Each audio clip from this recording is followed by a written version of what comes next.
Vous pensez encore que l'électrique est un luxe pour les flottes de véhicules? Alors écoutez ça. En 2023, pour un SUV thermique à 130 grammes de CO2 par kilomètre, la fiscalité représentait environ 350 euros par mois. Cette année, elle passe à plus de 600 euros par mois. Et pendant ce temps-là, son équivalent électrique, lui, il subit une fiscalité de 60 euros par mois. Donc c'est 10 fois moins en 2026. La vérité, c'est que cette année, ce n'est pas l'électrique qui va vous coûter cher, comme on peut souvent l'entendre d'ailleurs. C'est bel et bien le thermique qui peut ruiner votre budget automobile.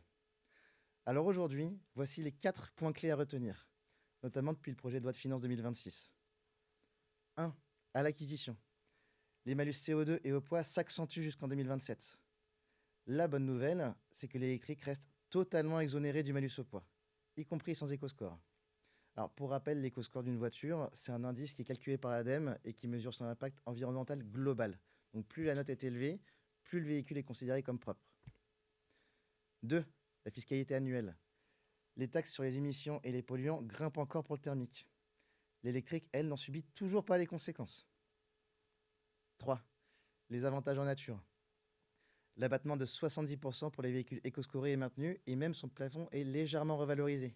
Mais attention, un module électrique non éco-scoré reste taxé comme un thermique. Et enfin, quatrièmement, les pénalités.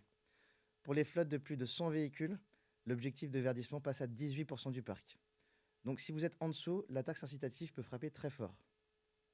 En synthèse, l'enjeu il n'est plus seulement écologique, il est devenu financier, il est budgétaire. Et prendre en compte la fiscalité dans vos achats automobiles est devenu une nécessité.